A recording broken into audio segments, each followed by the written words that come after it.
Good evening and welcome to Inside City Hall for Tuesday, November 11th, 2025. I'm Ayanna Harry in for Errol Lewis. Handing out hot meals in the Bronx on Veterans Day, Mayor-elect Zohran Mamdani promised his new administration will focus on ending homelessness for veterans and even pledged to work with President Donald Trump to achieve that goal. Our State House reporter Bernadette Hogan was with the mayor-elect today and joins me now with more. Bernadette, good evening. Good evening, Ayanna. And Mamdani ended up spending a good chunk of his morning speaking to veterans, sitting at a round table and scooping meals, departing from tradition where his predecessors, Mayor Eric Adams and Bill de Blasio, did march in the Veterans Day Parade. Mamdani explained he'd rather spend some quality time with veterans. To thank you for your service, and also to say that the days of thanking you today and forgetting you tomorrow have to come to an end. Spending Veterans Day in the Parkchester section of the Bronx, Mayor-elect Zohran Mamdani scooped hot meals for veterans, soliciting advice from a group of former servicemen. Tap into a zeitgeist in this city where the people of this city really believe in you and the people really want to stand behind you. I'm wearing it. You could have went somewhere else. I'm thankful for that, to be here today.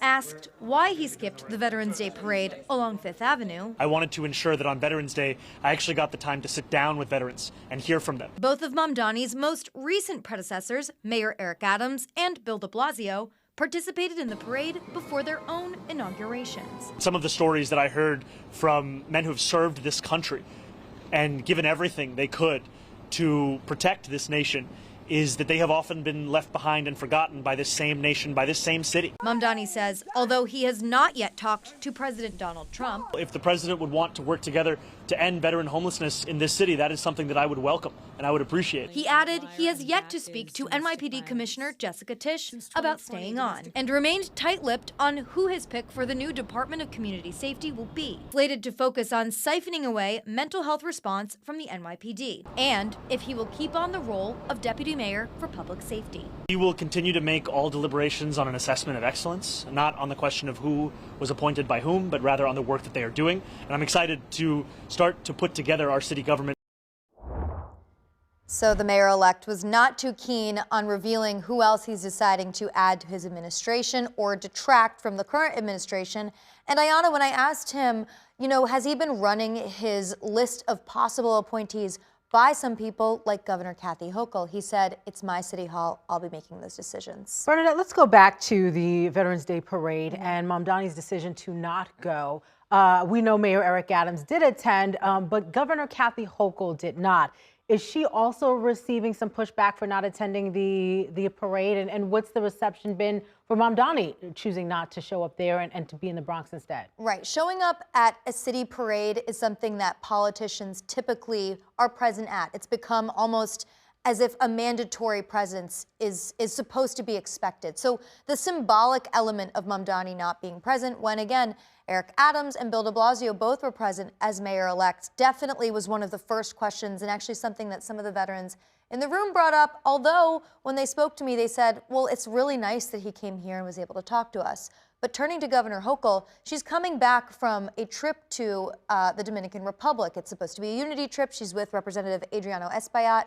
But, Veterans Day is always on the 11th of November, so she could have planned it a little differently. I think she's not getting as much heat as the new mayor-elect because, again, Mamdani just won this election. It was very contentious, and it remains to be seen how different his administration and his run up until he gets to City Hall, plus once the administration starts, how much of a divergence from the norm Mamdani decides to take. It seems like the mayor-elect has pretty much had an event, public event, every single day. Do you expect him to continue up with that pace in any sense of what's next, what might be announced next by his transition team? Right. We'll hear from more appointments, definitely. I asked him, what are you doing the rest of the day? He said, continuing to work on my transition. Super vague. But at the same time, Ayanna, Mamdani and his team, they're transitioning from running a very competitive primary and now general election. Earlier today, he didn't really make an announcement even about the topic of Veterans Day. He just took a normal Q&A with reporters. I wonder if we'll continue to see more announcements and news trickled in as he continues to appear publicly, and perhaps more of a strategic way that he speaks to news outlets to get his message across. Okay, Bernadette, thank you for that update. And meanwhile, the current mayor, Eric Adams, isn't going out without a fight. Despite facing the end of his term in less than 2 months, the mayor is still flexing his veto powers. Last week, he rejected the council bills related to pay equity, contracts, and rental vouchers. In the aftermath, the council has vowed to override his vetoes later this month. Our Kelly Mena joins us now with more. Kelly, good evening. Good evening, Ayanna. And we know that the mayor and the council have had their bouts in the past, and it looks like the showdowns are not over until the final year. We're entering the season, the end of a term, when there are going to be any number of proposals rushed through the council. And this mayor is going to continue to exercise his veto authority. Last Friday, Mayor Adams vetoed 4 council bills. Now he's facing a likely veto override over the decision. The move, once again, pins the two sides of City Hall against each other, with only weeks left until a new administration takes over. This isn't personal. It's business. First Deputy Mayor Randy Masters said the bills are a burden rather than a boost to city government. One bill would establish the Office of Contract Services to streamline the contracting process and make sure nonprofits are paid on time. 2 of the bills deal with pay equity, including requiring big corporations to report on things like demographics and wages. The data would be collected and published annually. It's both a matter of these companies having certain commercial privacy interests, but it's also a matter of, is this really what the city should be doing to burden businesses? Because when you read the particulars of the bills, they're quite onerous in what they require. Big corporations haven't done right by people just because we've asked them nicely. Queens Council member Tiffany Caban, who sponsors one of the reporting bills, said the legislation is about improving wages for Black and brown New Yorkers. She tied the rejections to Adams' future job prospects. The man's in need of a job, right? And we know that corporations year over year pocket more money, CEOs pocket all of that money while they're paying women less than what they pay men to do that same work. Adams also vetoed a bill that would limit city FEPS voucher holders from paying more than 30% of their income toward rent. It's not within the legal authority of the city council to try to change that program. It's preempted by state law. Housing advocates blasted the move. Randy Mastro is just trying to protect his and the mayor's effort to hurt homeless people and have more evictions occur in this city. It's literally like the mayor just wants to slap homeless people in the face on his way out the door. The council has vowed to override the vetoes. Honestly, it's sad, but the fact is that Eric Adams is wasting our time. And those vetoes coming last Friday in the wake of Mayor-elect Zohran Mamdani getting elected into office for next year, Ayanna. Kelly, there's only a few weeks left in the Adams administration. Could we see more conflicts? Is there other controversial legislation that, could be working its way through the council and ultimately end up with a battle? Definitely. I mean, the council has 4 stated meetings left. One is tomorrow, one is at the end of the month, and 2 more in December. Those are going to be the times that the council is going to look to pass their final pieces of legislation. Could be related to housing. We're seeing some movement on one bill related to short-term rentals that could come up. We know that it was under the Adams administration that there was a big change to how short-term rentals like Airbnbs can function here in the city. So we could be looking at that and other legislation. This is a very different city council right now that could be that is going to be in office under Mayor-elect Mamdani. So they have some priorities and they want to get them through before the end of this term. And the mayor is going to be on the move again pretty soon. We've learned that he's going to be taking another trip to Israel, the second recent international trip for the mayor.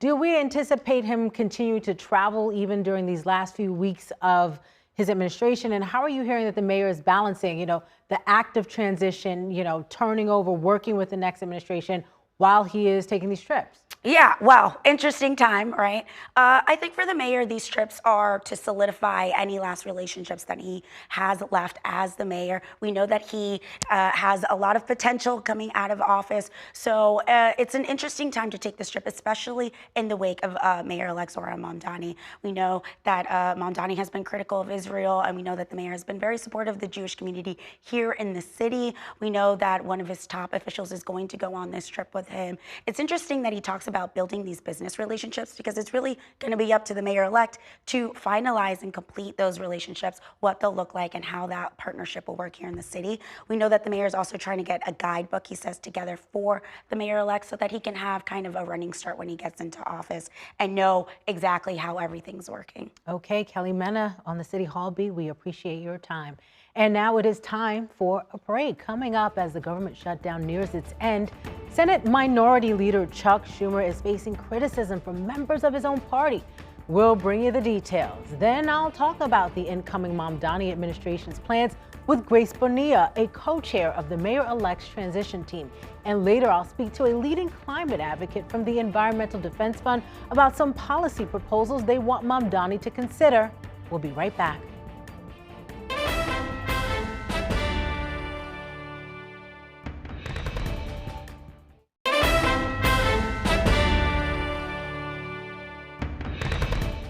Welcome back to Inside City Hall. It's now day 42 of the federal government shutdown, but an end may be in sight after a short-term funding measure cleared the Senate last night.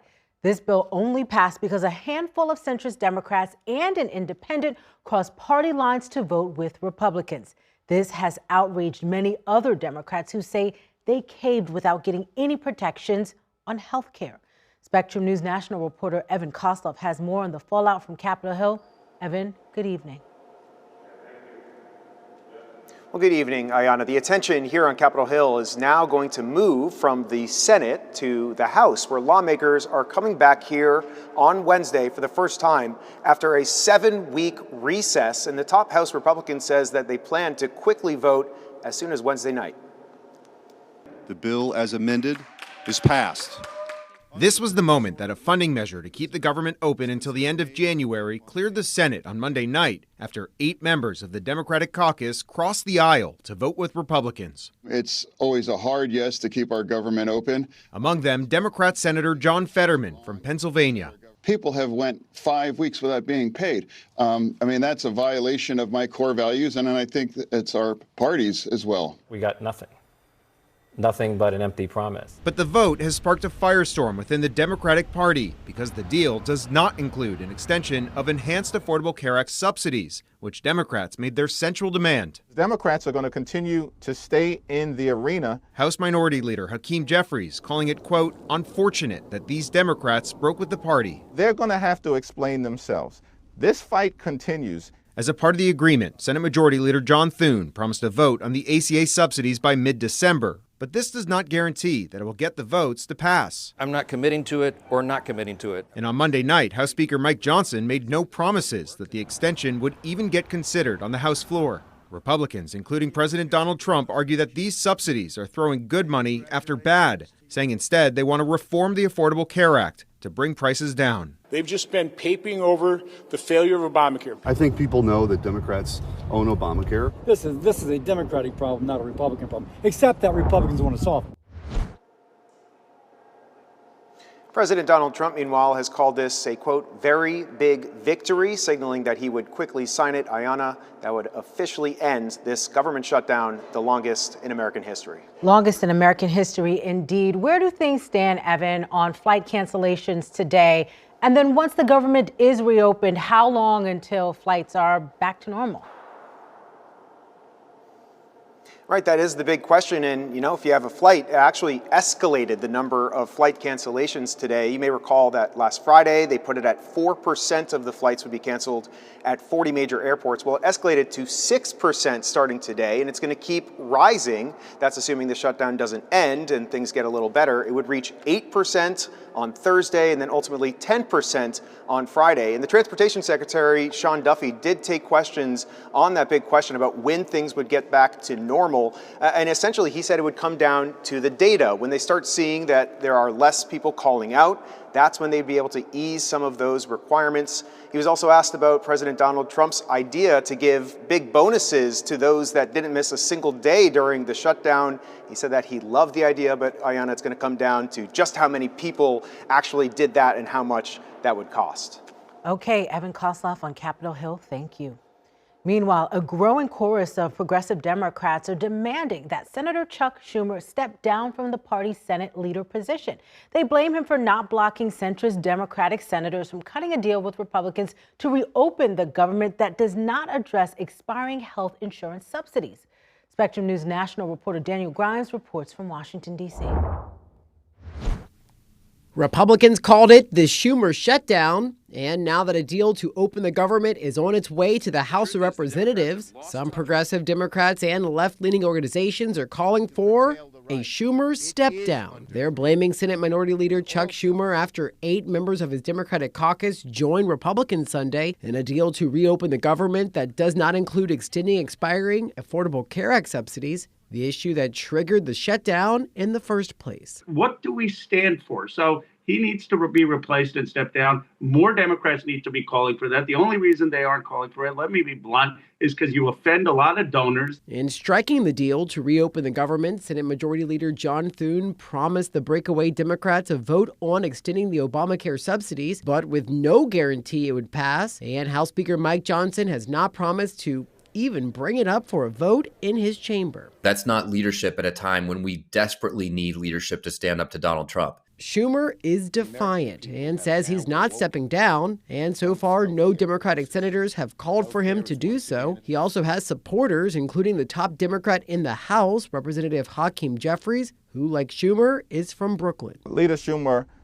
did not bless this agreement. He voted against it. One of the breakaway Democrats, Senator John Fetterman of Pennsylvania, appeared to take a veiled swipe at Schumer, saying no one knows who is leading the Democratic Party right now. But he also had words for Democrats who are upset about the deal. My party's always been opposing shutting our government down, and I'm not sure why it's controversial now. The 8 Democratic senators who voted to reopen the government said they wanted to address the pain of food assistance delays and disruptions at airports now. They say they plan to hold Republicans accountable in next year's elections if they don't address soaring health insurance premiums. In Washington, Daniel Grimes, Spectrum News. It is time for a break. Coming up, we'll keep our focus on the shutdown and talk about how it's affecting New Yorkers who rely on SNAP benefits to put food on the table. Stay with us.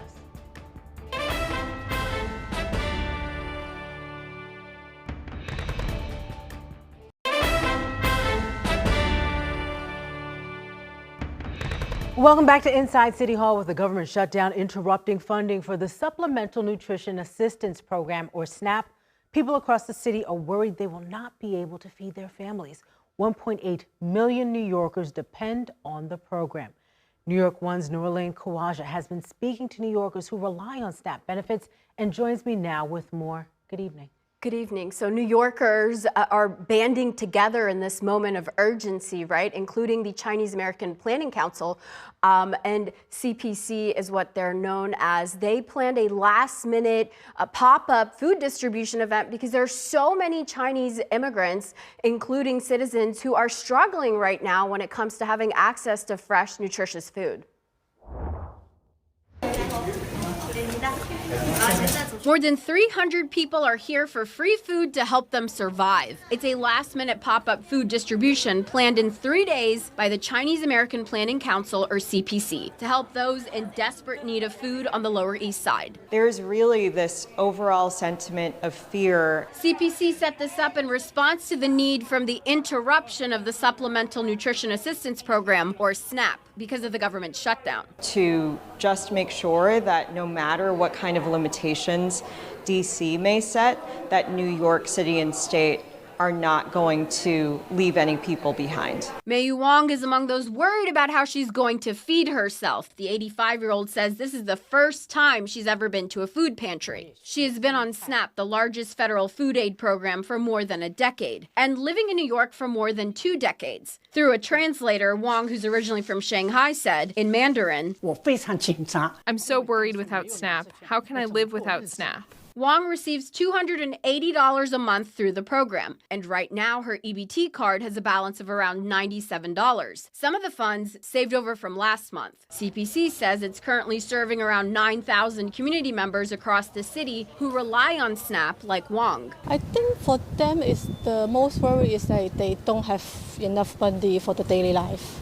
This is like very important for them. Wong's been an American citizen for 18 years and is proud of that, and that she's never been to a food pantry, able to stretch the government assistance she does receive. I feel the pressure. SNAP gives me peace of mind so that I don't have to worry about not having food. With rising inflation, not having SNAP, it adds a lot of financial pressure.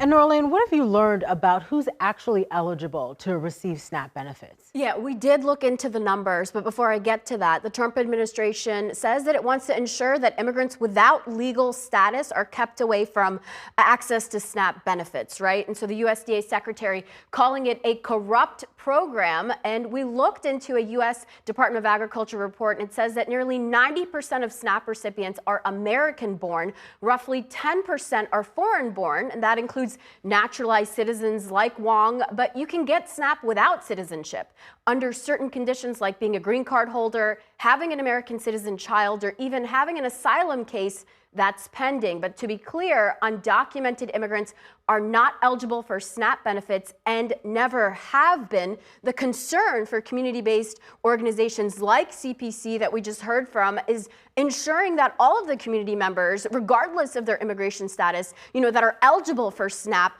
are able to keep their SNAP benefits and have access to food assistance through this large federal food aid program. So CPC, what are they planning to do as this uncertainty continues around SNAP benefits? So much uncertainty, and they're usually hosting food distribution events around Thanksgiving, but just to meet the needs of the moment, they're having these sorts of events now, and they're going to continue to ramp up and have more food pantry events across the city, across all 5 boroughs, and they're going to lean on some of their partner organizations to try to ensure that Chinese New Yorkers have access to food like this. And they're also hoping in the future, especially when it comes to the mayor-elect, that they continue to have a sort of relationship where all like-minded individuals who believe that New Yorkers, everyday New Yorkers, should have access to this sort of food do have this level of access. Okay, Norlene, thank you so much for that report. And it is time for a break. Coming up, we'll turn back to the mayoral transition. I'll be joined in studio by Grace Bonilla, a veteran of City Hall and one of Mamdani's transition co-chairs, to talk about the mayor-elect. Stay with us.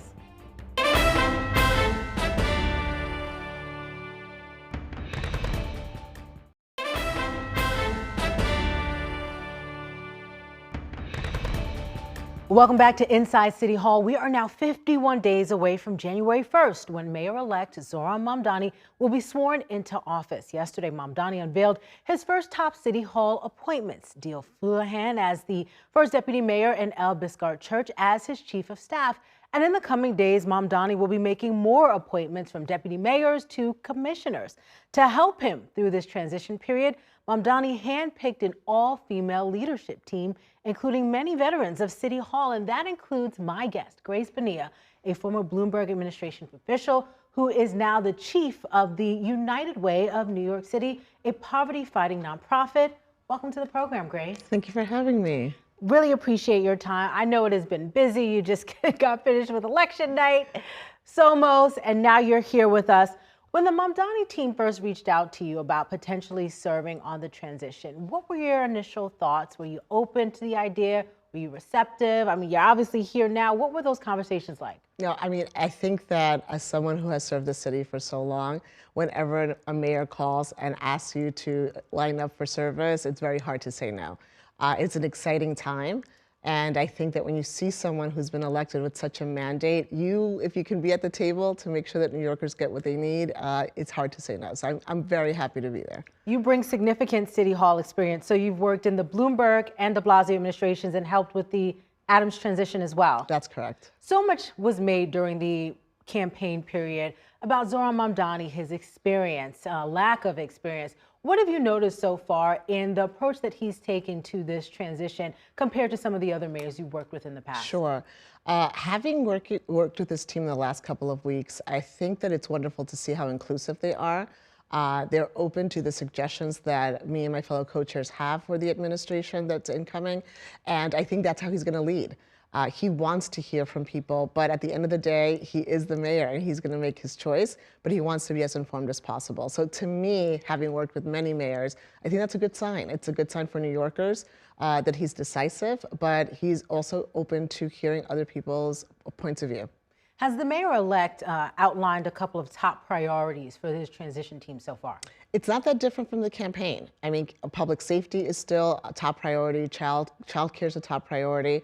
Obviously, for us, it's informing him of our experience so that he's making the right choice as far as the people that will lead in that transition and in his priorities. So we're using the blueprint that we've had for the campaign. And on a practical level, what does this transition look like? Are you in meetings all day? How often do you meet? How many more people do you think will be added to the transition team? We know you are, one of the leaders, but how many people overall do you expect will take part in this process? It definitely takes more than 4 co-chairs to get this done.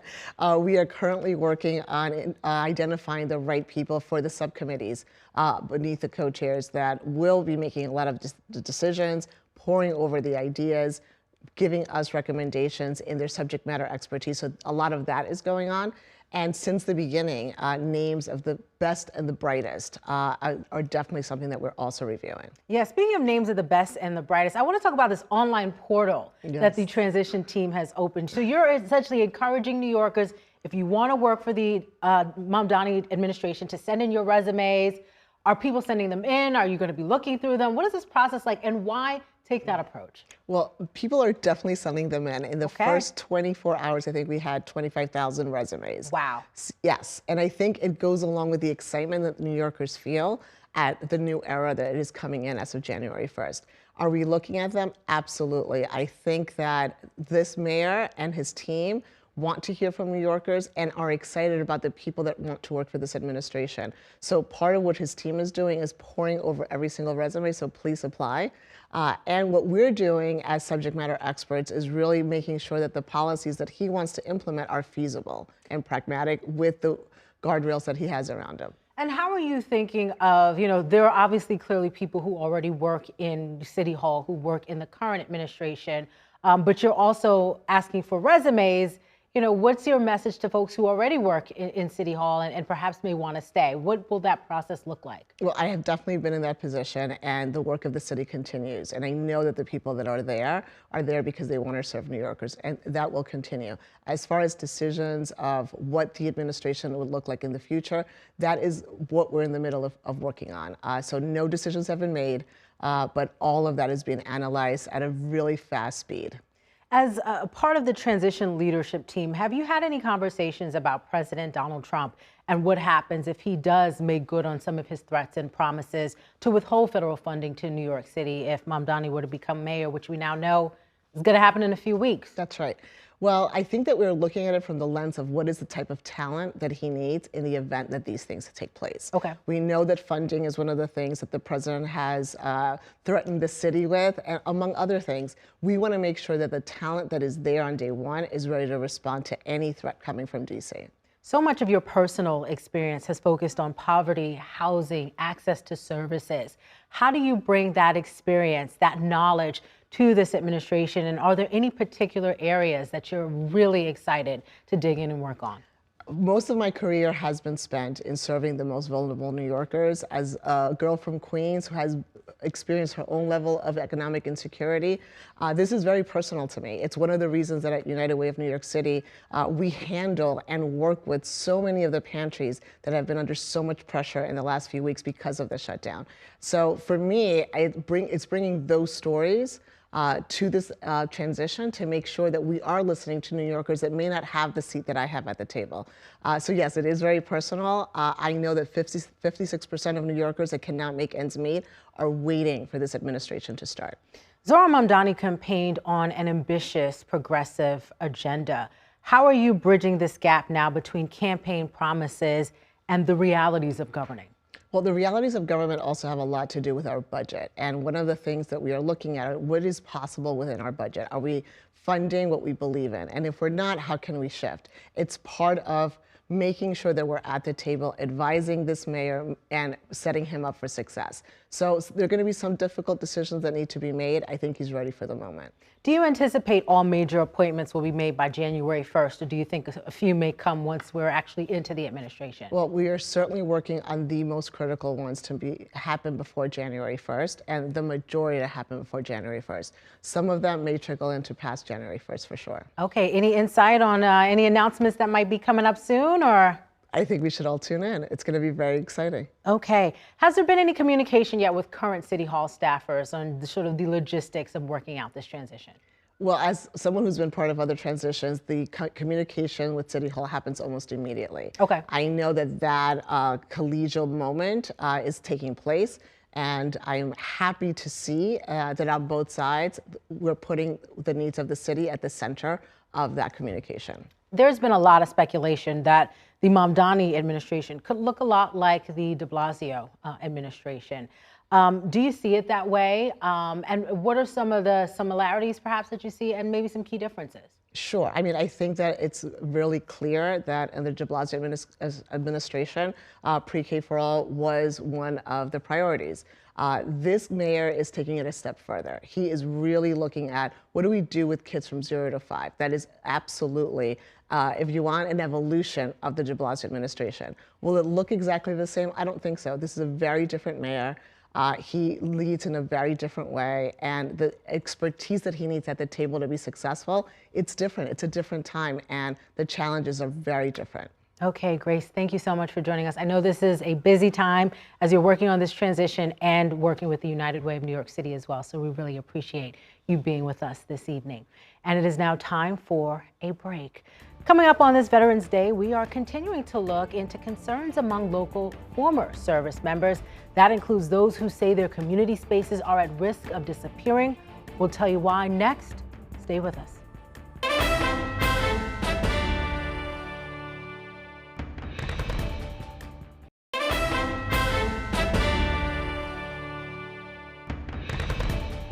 Welcome back to Inside City Hall. New York One has been breaking down some of the challenges facing the city's veteran population.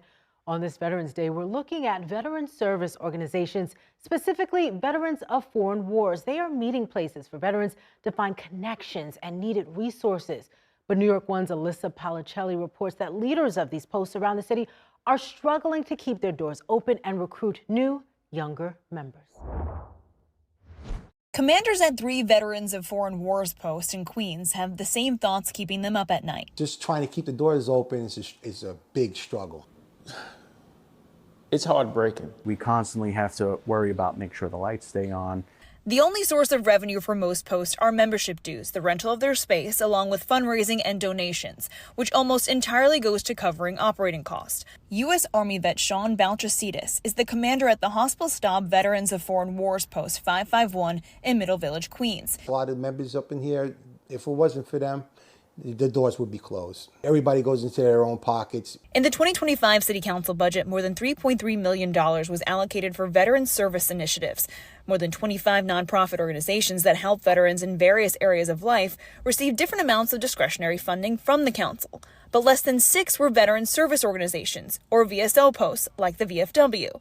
They say grants are usually only available as reimbursement, but for most posts, that's not an option. When you apply for the grants, you have to spend the money first and then submit the bills to us. I said, well, if I had the money to spend it to you, why do I need a grant? They also say the application process requires expertise they do not have. This passport portfolio that you have to upload, all this information, and to me, it's kind of like biased in a way because I don't even know what I'm doing. There are 31 veterans of foreign wars posts left in the city, with 17 of them in Queens alone.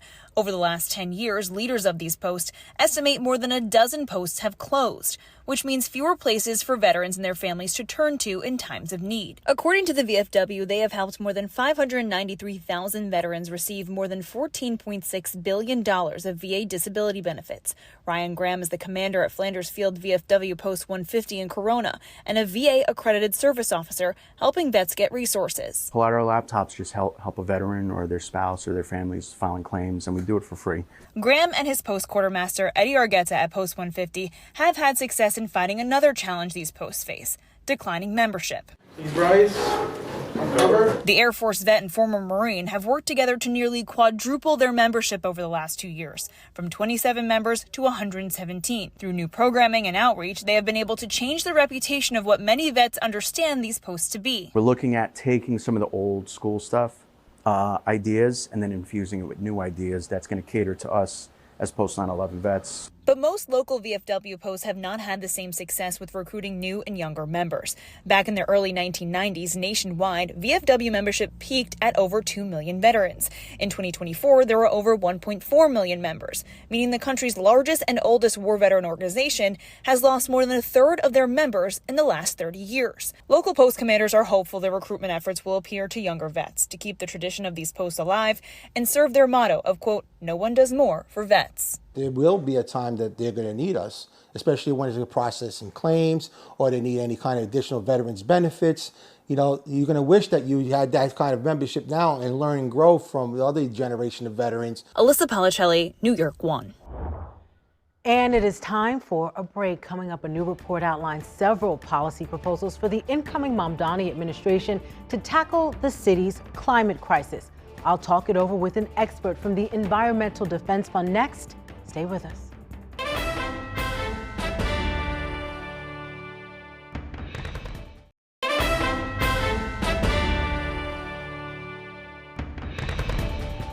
And welcome back to Inside City Hall. Mayor-elect Zohran Mamdani has a massive to-do list when he officially takes office on January 1st. A new report is calling on the incoming Mamdani administration to address the climate change crisis as soon as possible. The report, called Safe Housing for Ensuring Long-Term Resilience, links climate policy with the city's housing needs as the 5 boroughs continues to see extreme weather events more frequently. The report finds that more than 19,000 homes across the city are at risk of being lost to coastal flooding by 2040. And that's only expected to get worse if current climate trends continue. Joining me now to talk more about this report and much more is Carla Sosa. She is a project manager at the Environmental Defense Fund, which co-authored this report. Welcome to the program, Carla. Thank you. Thank you for having me. You don't often associate affordable housing, the housing crisis, and climate change. How did you bring all 3 of these together, and what did you find in this report? Yeah, in fact, part of the problem is the fact that these issues, which are pressing in the city, have for so long been in silos. And we really saw a need to bring these together because they are intrinsically linked, right? The fact that a lot of affordable housing and a lot of people at risk are the same people at risk from climate change are the same people is part of the problem. So we brought together a lot of stakeholders to really try and find a solution that addresses these at the same time. Before we dive more into the findings, let's talk a little bit about how this report came together. You were mentioning this took about a year to put together. There was community engagement. So who were you listening to? Who were you speaking to? What were some of the voices that ultimately went into this report?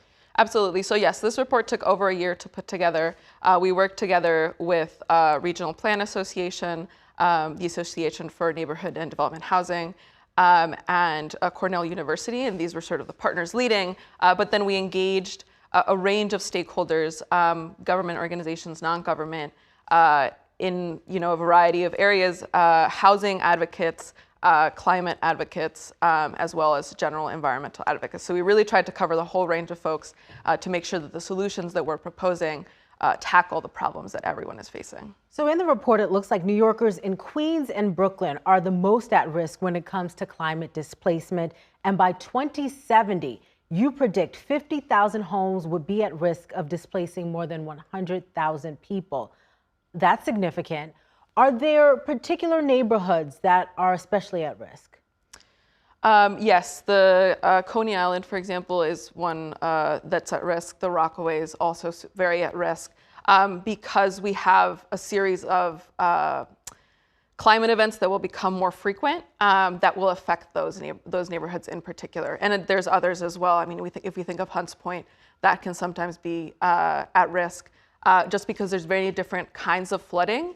And so depending on what exactly is happening, we see sort of those neighborhoods having compounding levels of risk, but that doesn't mean it's the only neighborhoods that are at risk, as we saw, for example, 2 weeks ago with the flooding that happened in the city. Absolutely. Is flooding the primary risk that you're most concerned about when it comes to climate change in New York City? I do think it's one of the ones that we've focused the most on in this report, although we think as well about other stressors such as extreme heat.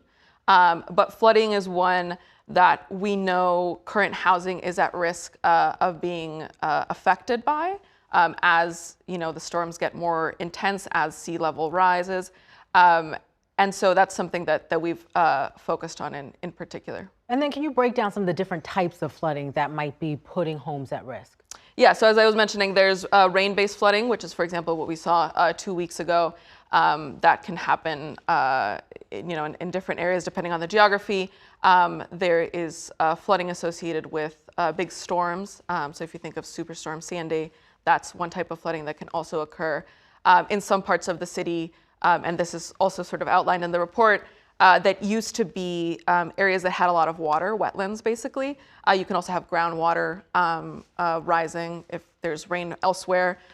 So in part of what the thing that we're calling is looking at all forms of flooding and all forms of risk comprehensively when we're thinking about where and how we're building housing. One of your policy recommendations is to require climate resilient designs for new development. What does that look like? What would it take to make a reality? And do you anticipate some pushback?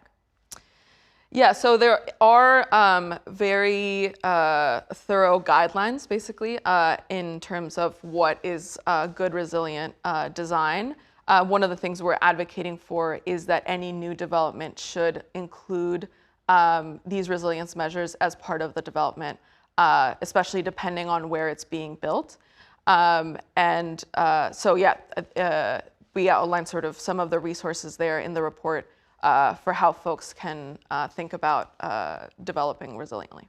So a resilient development, does that mean, ensuring that there are protections in place in the building for flooding? Is it looking at the location? Like how does a developer take this climate risk into account when thinking about, building more apartments, building more homes for New Yorkers? Yeah, so there are, and I'm actually going to expand a little bit, there are very sort of specific, for example, how you handle basement units. That's one example. In some situations, you might need for the first floor to be able to flood without the rest of the infrastructure being damaged. So you might not put anything sensitive there. But I also want us to think more broadly than just what is the built building, right? I think part of resilient development and what we're advocating for in the report is thinking about where we actually build, right? And so there are areas that we know already are at risk. And so we need to think about whether it's really worthwhile. What is the cost benefit of increasing build there? And interesting. As well, thinking about other places that are safer, how do we increase build in those areas while making sure that there isn't displacement? And Carla, voters just gave the mayor more power to streamline housing and new development. How might this play into your calls for there to be a consideration of climate resilience with new, housing projects? Yeah, I mean, I think that it's really an opportunity this moment to think more holistically about where we're developing our housing. These neighborhoods that are safer have generally not seen as much development as we might want. And I think that's warranted because communities want to not be displaced. And so part of what's included in the report is how do we make sure that we're building wealth, that we're making living affordable for those communities there, that they can stay there, while also making sure that additional affordable housing is being built in those places to make sure that there's as much housing that is safe and livable for all New Yorkers. Carla, there's a new mayor that will be entering City Hall in a couple of weeks, Zohran Mamdani. Have you do you have any plans to make outreach to the Mamdani administration? How do you, this report is now done, whose hands are you trying to get this into? Who else are you going to be speaking with? How do you move this from a report to real action items and change that could potentially be implemented in the city? Yeah, so we are doing outreach both to the new administration and to City Hall. We think that there are really some policies in here that can really streamline the way that we think about, again, the climate crisis, housing crisis, bring those together. Those are really, as you know, was a big talking point for Mamdani's campaign, affordability, right? These things affect whether a city is livable, whether living in the city is affordable for folks. So yes, we'll be doing outreach to them and to the folks at City Hall. Okay, Carla Sosa, thank you so much for your time. And that's going to do it for tonight's show. Join us tomorrow when Zohran Mamdani's first deputy mayor, Dean Fulahan, will join Errol in studio. Thanks for watching and have a wonderful evening. We'll see you right back here next time on Inside City Hall.